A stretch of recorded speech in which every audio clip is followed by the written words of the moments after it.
Hi everybody, Chris Titley here and welcome to Scoreboard. Scoreboard is based on one simple premise, and that is premium access for curious minds. We have conversations with athletes, coaches, owners, CEOs, stakeholders, broadcasters, and people who think, lead and make things happen.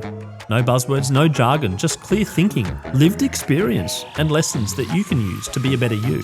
We bring the access, they bring the experience, and you bring the curiosity. Together, we build the only scoreboard that matters, your own. Scoreboard, premium access for curious minds. This episode is powered by Swyftx, Australia's top-rated crypto exchange and proudly homegrown, just like many of the athletes and business leaders we feature on Scoreboard.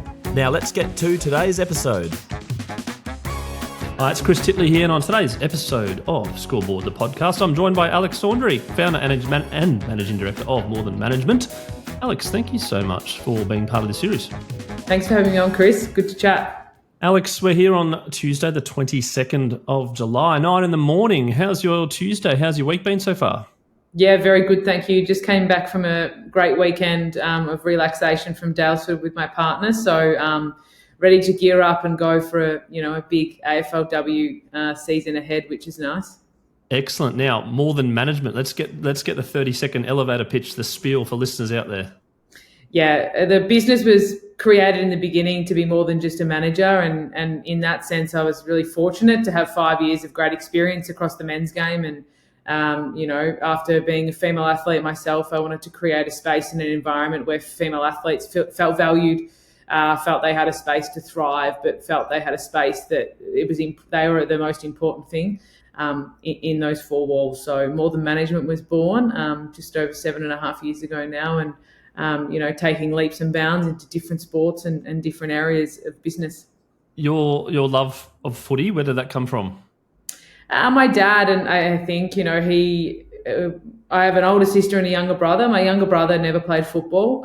He was more into the arts and the drama, which my mum loved. So when kind of my brother wasn't super, I guess, sporty and didn't want to play football, he played sports of his own. But I decided to go down to my dad's old football club, St Bernard's in Essendon, and play under 12s, and played in a grand final with my cousin and my uncle as the coach. So I guess my love for footy started there. But to be honest, the true love for it started at Auskick when I was really, really little. So I was there every Saturday, didn't miss a beat, loved getting the Powerade and the Killer Python after the session. Well?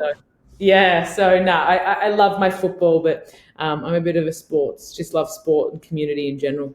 Yeah, no. What is it about sport and in particular Australian rules that you love the most about it? I guess sport in general, first of all, is just a place where people can connect in with one core purpose, to create an environment, a winning environment, to win something and come together with one common goal, which is what I love. The teamwork, the different types of people it takes for the ultimate success to happen is something that I've always really loved. I've always been someone in sport that I love playing a role in a team. I don't necessarily want to be the superstar or the main leader at the front, but being able to play a role that contributes is really important. But I guess Aussie rules in general, like it's, the biggest game in our nation. So for me, you go to any state in Australia and you've got footy nuts, and it connects you not only at work, it connects you at school. On the weekend, it connects kids with other kids, the different colours, but it also creates a great competitiveness. But I guess the main reason I love sport and AFL, it's created great communities around the country for many different people from all different walks of life. And when you were playing in Auskick, and maybe even a few years after that, did you think about the goal of wanting to play professionally and play in the AFLW? Yeah, I guess the AFLW wasn't, even a possibility at that time in my eyes. But I always wanted to play sport. I didn't know if I ever wanted to be professional, but I knew that I had the mentality and the drive that if one day I got the opportunity, that I'd definitely give it my all, and whether I'd be successful or not was another story. So, I always wanted to play. I always thought it'd be super cool to be a professional athlete. Was I the athlete that I hoped I would be? No, I didn't probably get the opportunity to do that, but I will be forever grateful for the opportunity being, drafted to the Giants gave me.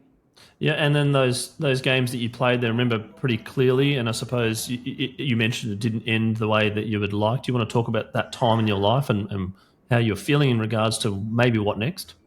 Yeah, I guess I remember my second year at the Giants. I didn't play a game in my second year. I had bad bone stress in my lower leg and wasn't able to get back on the park. I was available for the last couple of rounds, but definitely wasn't the fitness that I wanted to be after being off legs for about 8 weeks. And it's not an environment that you want to go back into, and you're not fully fit as well. And for me, I think that I always knew that I had my job on the side of being an agent and one of the biggest male player agencies in the country at the time. And I knew that after finishing that second season with the Giants, I was going to go back to that job full time, which I was doing whilst juggling the football commitment too. But I remember sitting there with my coach at the time, Alan McConnell, and just talking through like what I wanted. And I think that I'd gone through a really big personal evolution through that year that, when I was injured, what I was contributing to the team and what I could do. And I spoke a lot to Alan about legacy and what I wanted to do. And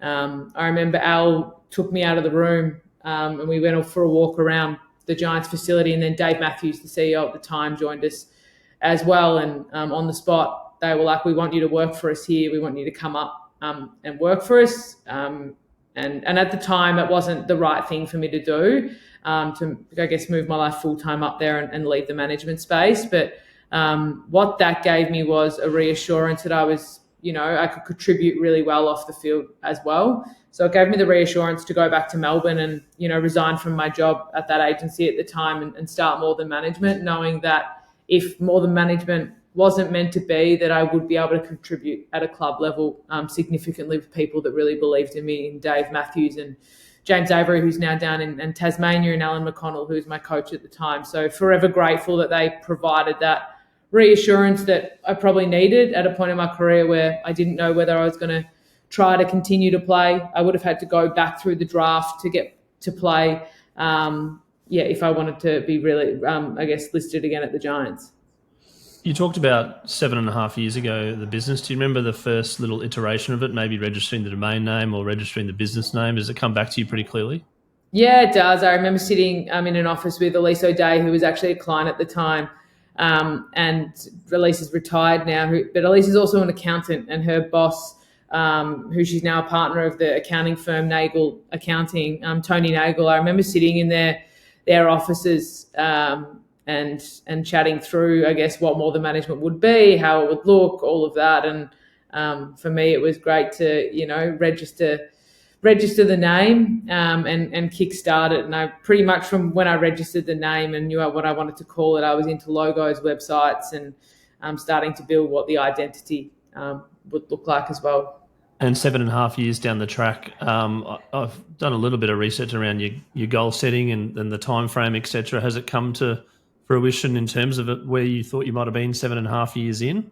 Yeah, definitely. I think what I'm most proud of as well as a small business, like I get to employ some really great people and contribute to the Australian economy in that way as well. So for me, it's about bringing people on a journey who have really similar values and a similar drive to what I do in this environment. So I'm really proud that we're creating a business and an agency that's based in Australia, that's Australian owned, and providing jobs for people. But I also think, for me, the small business still has its personal family feel. When I started the business, that was really important to me, that as we grew, we had people that really understood the fabric and the DNA of what I created and what I wanted it to be. And now it's not I, it's we. And for me, that's a really big evolution. I've always said that I never wanted to do it alone. I knew I had to create it alone to create the path and the pathway for what the agency stood for and what it meant. But it's definitely, what can we do as we keep evolving? And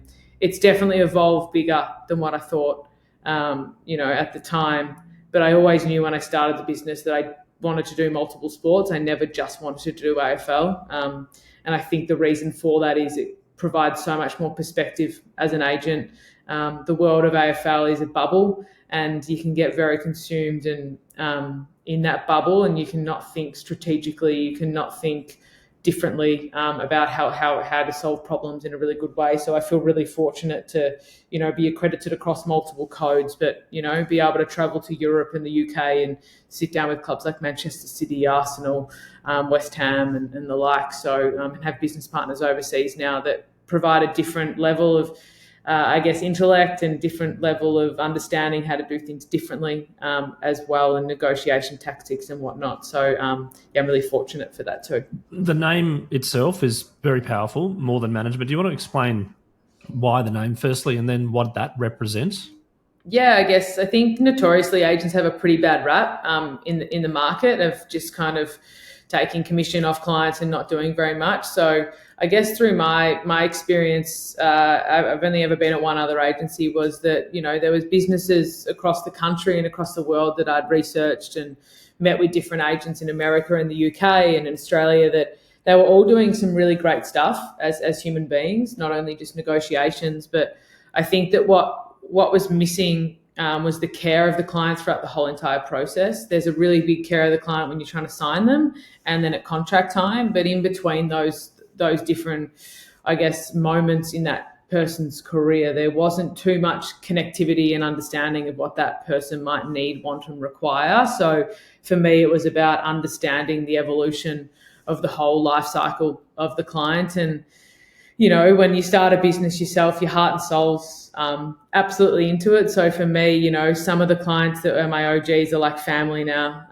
And that's what I really wanted to ensure our people felt, that I genuinely care. And fortunately, right now our business is growing, but I genuinely care about every single person that signs with us. It's a show of faith from them in us. And for me, it's very personal, that relationship with my staff, and then also with my clients. So yeah, I think the deep level of care is really important to me, and from there, you can create a great relationship and a partnership that does great things. Before we get on to how you select and I suppose want people as part of your agency and want to manage, and obviously there needs to be alignment of values, etc. I want the listeners out there to sort of understand the 101 economics of player agency and player management, and how, broadly speaking, rule of thumbs, how it all works in terms of percentages, etc.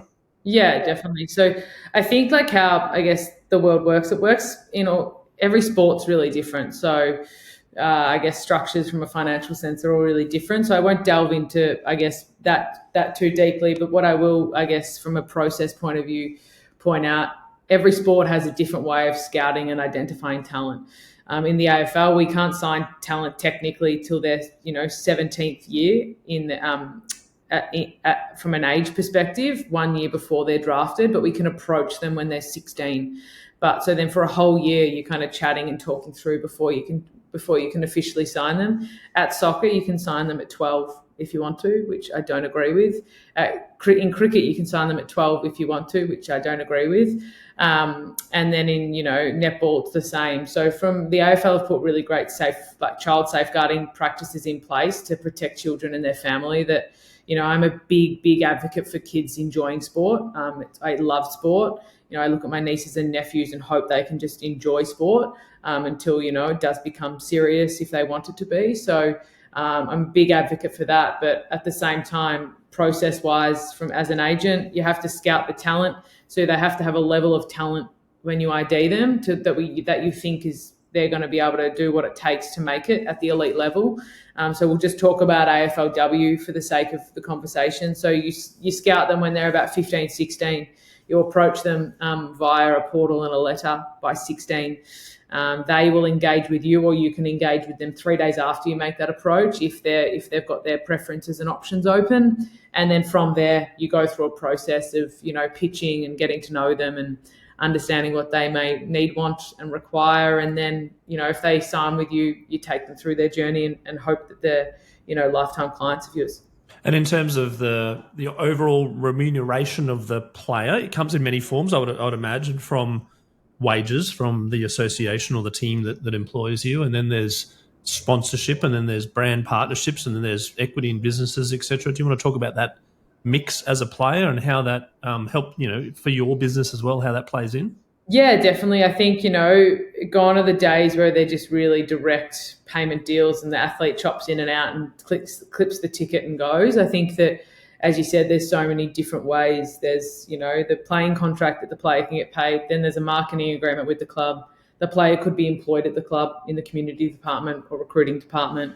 And then you've got sponsorship agreements, whether that's apparel from a Boots and Runners and apparel sense, whether that's, cars, whether that's being paid to, appear on a new KO ad or TBC payment for stuff. But then social media is, in the last 3 to 5 years really blown up as well from an influencer point of view. So the money coming through social media from products and brands for players to promote their products to their audience and their community online is becoming a massive part of the job that wasn't a part of the job, particularly when I started, 12 years ago. So that's a massive evolution that I love. I love the commercial side of the game. And then equity in business, I've had clients in the past had business ideas brought to them and pitched to them, different models, whether it's owning a part of a gym or whatever that is. I think that athletes are being given great opportunities.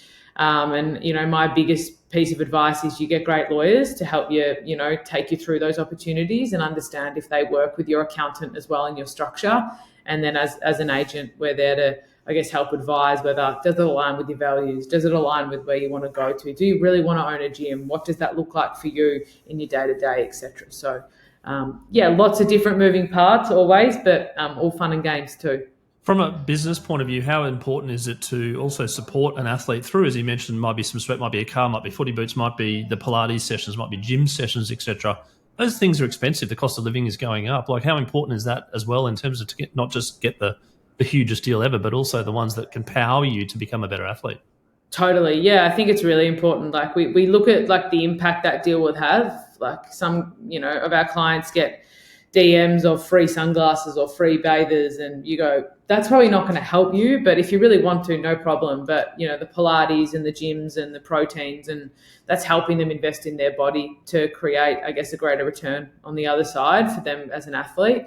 So for me, I'm always super supportive with that. But I'm also a big believer that as an individual, when you also financially invest in something, you're more invested. So I always have a balanced approach of, there shouldn't just be everything for free. You have to invest in some things, like, whether you want the best strength and conditioning trainer, you have to invest in their expertise and services. You can't expect them to just provide their service for free for you. So I think that's a big one for me, that you've got to also educate and teach the athlete where they need to show that respect and that understanding with the exchange of services. But if it's as simple as, some Boots and Runners and whatnot, then yeah, absolutely try to, support where we can for financially as well. And in terms of your balance of time, is it seeking out sponsorship for your players, but then also as they progress through and they become more, I suppose, marketable and they're more well-known, etc., the inbound as well? How do you balance your time with inbound versus outbound? Yeah, it's a great point. Our outbound is really governed by, I guess, the clients that really want to be involved in that space. So our clients, at different times, we've got some amazing clients that will come proactively to us and say, hey, I'm really keen to work on my brand. And they'll sit there, they'll really listen, and their brand evolves and takes great shape. I remember sitting with Ash Woodland from Port Adelaide recently at a cafe in Adelaide and spoke about her brand a lot. She's always had a natural confidence and brand on social media, but she's been one of the few recently that, really listened and understood what we were going through in terms of brand pillars and brand values and social content and consistency. And her following is growing and climbing and growing and growing. And what that shows is it's her investment in her own brand and the ability for her to understand how to do that and actually execute it. There's a big gap between the athletes that want to have a brand and think it's sexy and really cool and it's going to make them money, but what they lack is the drive and the ambition to actually do the work to get there. So I normally compare it to them as an athlete. They got to where they are at the moment because they invested their time, energy, and money into their body and into, I guess, the game IQ and into, community football to get them to a point where they're professional. It's the same as the brand. You have to invest your time, your money, and your energy into helping you create a brand. And we sit down with our athletes and go through that to help them, identify who they want to be. But I will say we'll always sit down with our athletes, but it's the athletes that listen and action what you say. They're the ones that reap the benefits from that. What's the balancing ledger like on investing time, money and effort into your own personal brand at the same point in time, trying to be the best athlete that you can be? Is it sort of off-season, on-season, or is it sort of all the time? And I suppose some tips that you give to some of your athletes in regards to networking, connection, business events, sponsor events, etc. Yeah, definitely. It's all the time. Brands on all the time, just like your athlete profile is all the time. So for me, it's making sure that the athlete really understands what they want to put out into the digital world. It's a pretty scary world out there as well. So it will stay forever. Yep. Yeah. So for me, it's making sure they understand that. But I definitely think they can coexist. I think if you're organised, they all have off days. They all have jobs as well, and I understand that. But the ones that really want to make it work will make it work and actually reap the rewards from it. I guess some tips that I would have is understand who you want to show up as. And don't just show up to show up. Have a real clear purpose on what you want to do. So, on Mondays, if you do a recovery day every Monday, post every Monday about your recovery day. And no, people don't find it boring if you post 10 Mondays in a row about recovery. There's so many people out there now that just follow sandwich pages to understand, where the best sandwiches are across, the different states. So people want consistent content. They want to know what you're doing. They want to have an inner sanctum experience. So provide that, but also know that you don't have to share everything. If you're going to have a brand, you don't need to share every aspect of your life, but you need to be open to speaking to camera, showing a connectivityness to your audience too. We really work really closely with Meta and TikTok and all of them, and consistency is key. You can't post 3 times one week and once the next. So if there's one tip that I'd leave everyone with, it's consistency of content. And in terms of the on-field stuff, if there's a bit of obviously roller coaster in terms of performance, and some days are bad days and some days are good days, and then do you get involved with that in terms of conversations around being an athlete yourself, around some of the tips that you've had and some of the collaboration, I suppose, within your group of athletes that you manage to sort of uplift some of the bad days within your network? Yeah, definitely. So we use some of our, with our draftees that are coming through the draft process, we use a lot of our older clients to potentially grab a coffee with them, normally captains of the football club, when they're going through that, to just, I guess, give them a different set of eyes and different voice at different points in time. But for me, I think that, the AFLW players are really fortunate that they have the support of the AFLPA, which gives them a great psychologist network that they get for free. So our advice is always for our athletes, go and connect and find a psychologist that you can build a rapport with, and actually through those times seek professional help. We'll always be here, like as I say to them, like I'll always be here to chat and talk with, but I can't help you solve every single problem. I can't be the one person that you come to about everything. Because for me, it's important for our people to have diversity in opinions and situations that they've gone through. So whilst we'll always be here to talk to them and have, they can confide in us whenever they need, it's really important that network's diverse for them. It's like being in a relationship. You can't, your partner can't be the punching bag for every single thing in your life. So you need to make sure you've got a really well-rounded network of people that help support with all those different aspects. Alex, I recently had Ali Anderson on as my 100th episode, which was lovely, and I just worked out before our chat that she's a client of yours, and she played in the first ever season and actually the third ever game. The Lions were game number 3 in round 1 of AFLW, and she's still going as strong as she ever is now. I was talking to her about the progress of the AFLW since she started. I'm keen to hear your thoughts in regards to where it's come from, where it is now, and what you think needs to happen in terms of the future. Yeah, I think, Ali is an absolute superstar, and it's absolute credit to her as an individual for where she's been able to get to, and she's getting better every single season as she gets older. She's like a great red wine that gets better with age. But I guess it comes down to Ali's discipline. It comes down to her consistency and her drive to be great. And I think that, her life is shaped around that. But Ali finds time to balance as well. So she goes traveling. She understands, Yeah, a month off. I remember what she was talking about. She's like, don't talk to me. I'm out. I'm traveling. We're not talking footy. 1 month. Give me 1 month. And then about day 28, she's like, yeah, that'll do. I'm back. Yeah, and she's so driven to train, and she can train at really high standards by herself, but she understands the off switch as well, which I think is a really important thing as an athlete to get right. So for me, where the competition was, it's 10 seasons now. We're going into the 10th season, and I just think it's evolved. Like these players, now even on a base contract is, some better than full-time corporate contracts these days. So being able to at least get a base wage that gives the ability for them to, do it full time if they really, really want to, or supplement it with the job is been important. Yes, it's got a lot of growth, financial growth to give the players a greater financial return, absolutely. But for me, the biggest improvement I'd love to see is in the coaching soft cap, to give the players better resourcing and better expertise to actually become better athletes, which then has a direct impact on the product that we're putting out to commercial, out to TV audience and new audience. So for me, I really want to see the product evolved on field over the next 2 years, and I think with the draft talent coming through, it is going to naturally evolve over the next 2 years as well. You've also spoken about potentially getting and being accredited in other sports. Do you want to talk about that and the level of excitement for you moving forward in the future? Yeah, definitely. So I'm accredited across FIFA, netball, NRL and cricket.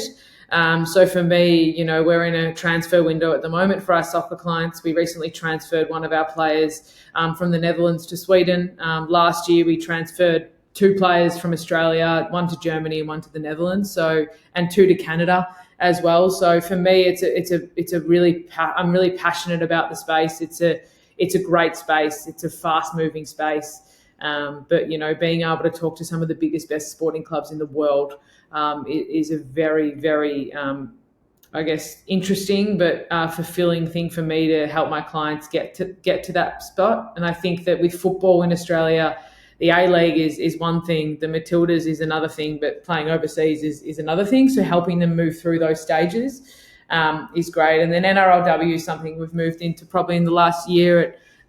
Is something that we're slowly building towards as an agency. We've got 2 great clients at the moment who are incredible human beings, and just, grateful to make a good impact for them and see where that takes us. The cricket space is interesting. We've managed some of the best cricketers in the world.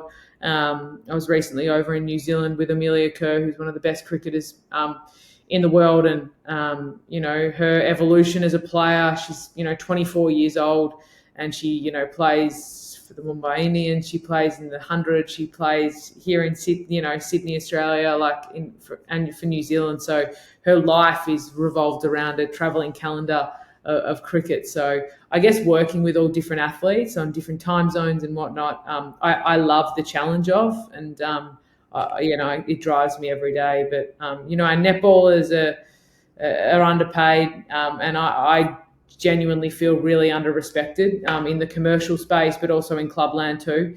It's a very transactional sport. I don't feel like they take as good of care of their people as AFL, and that may be because there's no draft system in place. So once the contract ends, there's no value for the club. Whereas football, they have to trade players, so they need to make sure that the people feel valued in order for them to make that transaction happen. But I guess every space is different. It has its different challenges, and we're in the middle of netball contracting and football contracting at the moment, and about to go into AFLW season.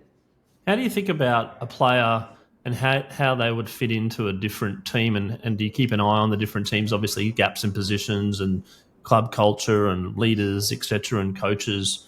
Maybe there's someone that's not getting as much airtime on one team, but you're like, actually there'd be a good opportunity. How do you think about all that? And then, I suppose the little fly on the wall conversations like, hey, would you be interested in such and such?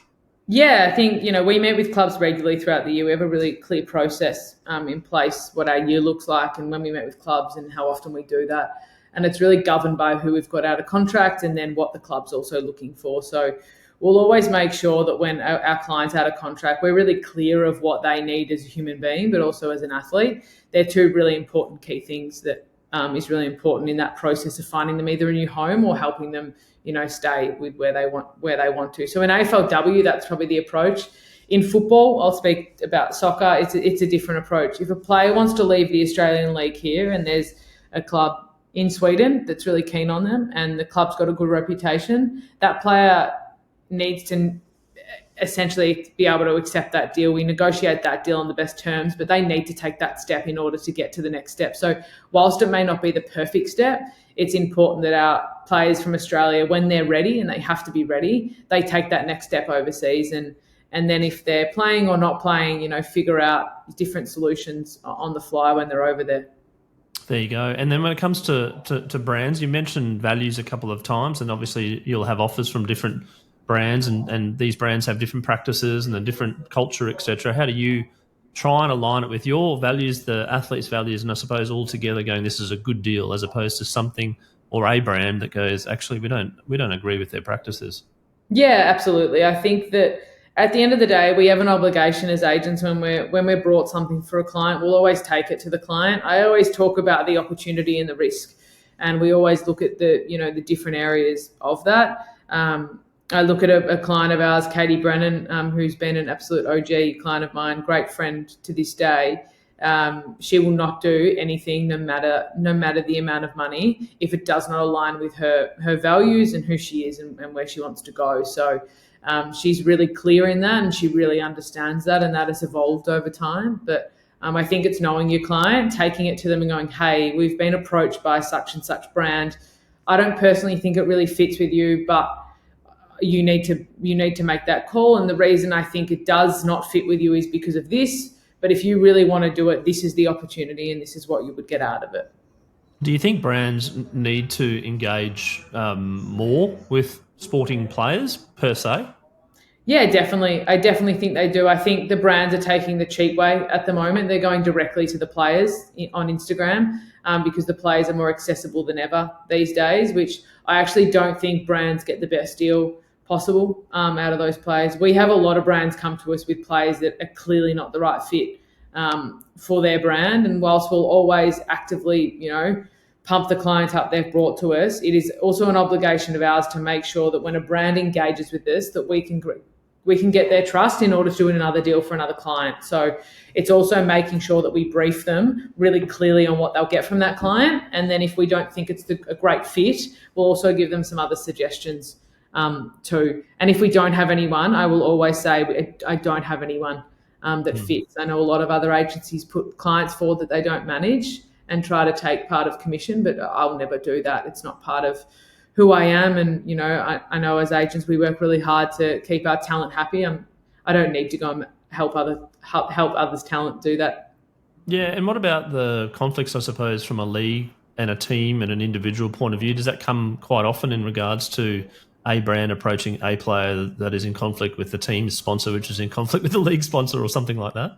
Definitely, and it's just a blanket no. You can't do anything that's in conflict. Toyota pay a massive amount of money every year to be the protected partner of the AFL, and you have to respect that, and the players are remunerated accordingly for that. So understanding the different code of conduct for each sport's been really important as well. And in terms of the money that's thrown in terms of player endorsements, etc., over if you were to buy shares in it, would you buy shares in it for the next 5 years in terms of it's going up and there needs to be more money and the alignment between business and sport? Yeah, definitely. I think that, athletes are a really safe, I would say from a, brand point of view, a lot safer than an influencer. Athletes are held to a really high, clean standard that if they do something wrong when they're out one night or off the field, that, they are held to account by an association and a governing body. So, yeah, the risk and probability for that player doing the wrong thing is probably lower than a person that just has their own brand, that is their own entity, that doesn't really report to anyone and has their own views and whatnot of the world. And some of the brands out there that you work with or that you're very supportive of, there's a little microphone there you can give a shout out to. No, I'm really fortunate to work across, some really great brands, but, the Nikes, the Adidases of the world are always great brands that athletes want to work with. But it's been really great lately to work with brands like 2XU to really get to know the people, I guess, in the business. So that's been great. They've been fantastic to our clients, particularly probably our clients that aren't the biggest names, but they're supporting our clients, the same as LSKD, which is an Australian-owned brand, which has, been great to do some more work with recently too. Excellent. One final question before I go on to a few questions about you. If you were sort of to describe to someone at a barbecue what makes a great agent, what would you say?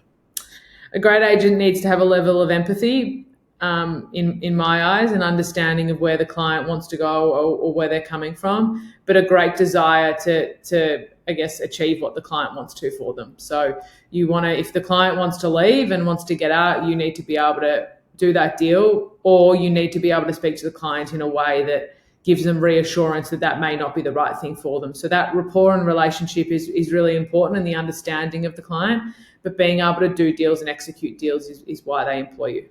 Excellent. All right, I'm going to ask a few questions, Alex. You're going to have to answer them on the spot. They're quite snappy. If you had to only have one subscription, what would it be, Netflix or Spotify? Netflix. Oh, that was a tough one. There's a little pause there. Yeah, I'm a Spotify, I've become more of a silence person in the car. So what about exercise? Do you exercise silently? Pardon? Do you exercise silently? Definitely not. I have music pumping through my headphones when I exercise, but I think Netflix is probably the only thing that makes me get off my phone at night. There you go. I went for a walk the other day and my AirPods were flat, and I was like, this is annoying, but I'll do it. And it was actually quite liberating. These sounds, I've never heard these sounds before. A dog barking. Wow. Yeah. I haven't heard that for about a year. And I think Netflix will eventually host things like vodcasts and everything. So I feel Yes. Okay. If you had to watch one sport, tennis or cricket? Tennis. Okay. Why is that? From an athleticism point of view, and it's probably it depends on what format of cricket you're talking about. With tennis, I feel as though that the power that Serena Williams and the delicacy of the shots that she can play and how intricate the movements are in order to be powerful, just get it over the net, the slicing. It's just got more technical aspects to it that are really interesting to watch. Had to visit one place, Brisbane or Adelaide? Adelaide for the wineries. Oh, yeah, Brisbane doesn't have the wineries. We've got a lot of other things, but yes, no, the wineries in Adelaide and also some of the big sporting events that they've had recently as well. If you had to go on a long lunch with friends or a long run with friends? Long lunch. Yeah, bit of a foodie? Yeah, love my food. Yeah, any shout-outs to any favourite restaurants out there? Old Palm Liquor in Brunswick. Great feed me menu and great wine list. Ah, right. Excellent. Favourite dish? You got a dish there? You know the dish off by heart? The flatbread is... Oh, the flatbread? Hey, yeah. You could always go back. Consistency. Yeah. We talked about consistency, right? Consistency. Now, spender or saver? I'm a spender, unfortunately. I'm trying. I'm in a new era at the moment of trying to be a better saver. So my partner and I are both spenders, which doesn't always bode well in relationships. So I'm trying to now become the saver of us, and I'm trying to bring her along as well. Oh, it's tricky. It's tricky. I'd say a saver. Cryptocurrency or shares? I have got both. And I would say I'm more of a shares person now, only because I'm interested in how the business works. I used to be into crypto, but I would say my lack of education on crypto in that world doesn't give me the best understanding of. Yeah, certainly there's a lot of, I suppose, mainstream knowledge to be learned about cryptocurrency. If you tea or coffee? Coffee. Coffee after midday or before midday? Both. Late coffee at night? No, after 2 or 3 o'clock. Okay, 2 or 3 o'clock's the threshold, right? Okay. 3, 4. Yep. And when do you go to bed normally? Sort of time? I would say if I'm in bed by 9:30, it's a great night. After 10:30, I'm like, oh, am I going to get enough sleep? You're a bit itchy. Yeah. Do you sort of work off the 6 to 8 hours? Yeah. I'll work off anything. If I need to get up in the middle of the night for a call with Europe or America, I'm happy to do it. So. Yeah. Right. One final question: New York or Paris? New York.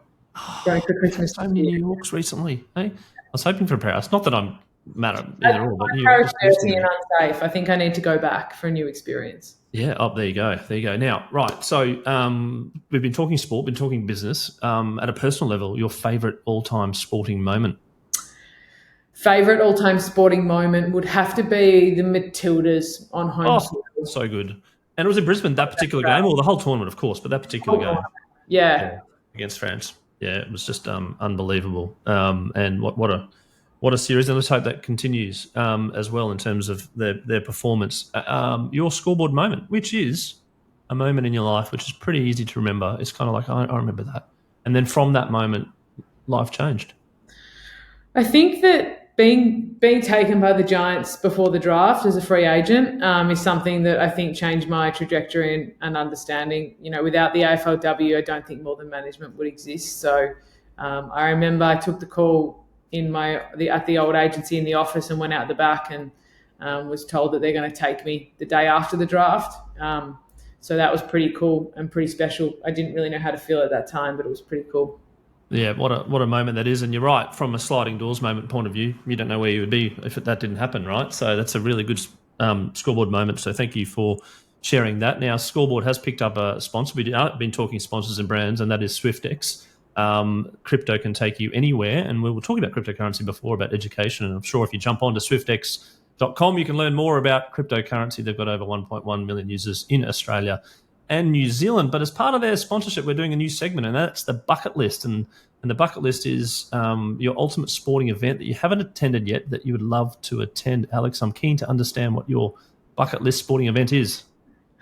It is the Super Bowl. I would love to just go to the Super Bowl one day, but it's also Christmas Day basketball NBA. So my partner and I are going overseas for Christmas to New York, and I'm hoping middle of next month the tickets come out. So I've got to make sure I'm onto it to get tickets for the Christmas Day. We're hoping either there's either a game at Madison Square Garden or at Brooklyn Nets. So fingers crossed. Wow, Christmas in New York. What are you going to do in Christmas in New York? Are you just going to lap it all up, go to the markets and eat lots of food?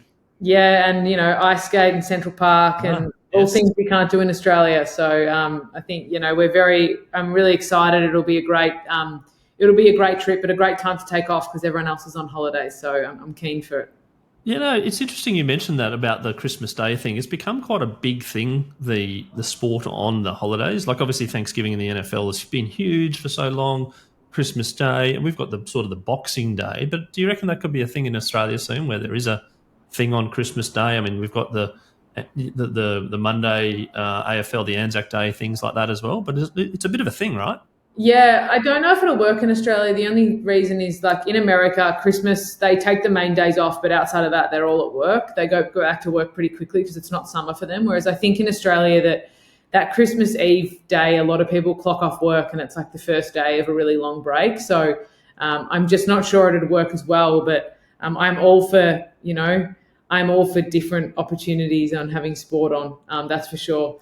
So if it'd work, I'd be up for it. Yeah, and I was talking to someone recently about potentially sport being on a Tuesday night on TV and Wednesday night and whatnot, which I think would be awesome too, just quietly. But I hope you get that bucket list this year on Christmas Day and then eventually make it to the Super Bowl. Now, one final piece of advice to the 15-year-old out there right now in 2025 that wants to be in sport, wants to be part of sport, whether it is business, whether it is admin, whether it is high performance, whether it's an athlete, what's some advice you can give them?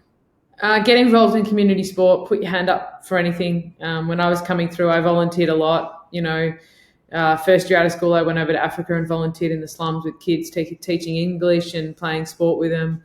I always had time for others and still do to this day. But I think, the most important thing is give back to your community and get experience within your community by giving back, whether that's from, an admin level, recruiting level, whether that's helping coach, the under 16s team.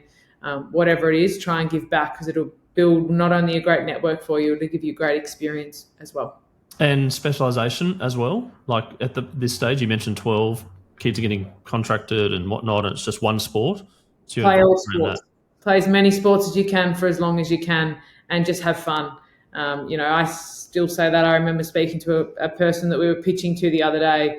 They're still juggling. And I said, just play as many sports as you can and enjoy them for however long you can. Alex Saundry, founder and managing director of More Than Management. Thank you so much for being part of Scoreboard, the podcast. I wish you all the best in the next wave of sport that you've got going on. You've got so much going on in terms of seasons coming up, etc. Congratulations on what you've achieved thus far in your business. Looking forward to supporting and following your progress. Thanks so much for having me on, Chris.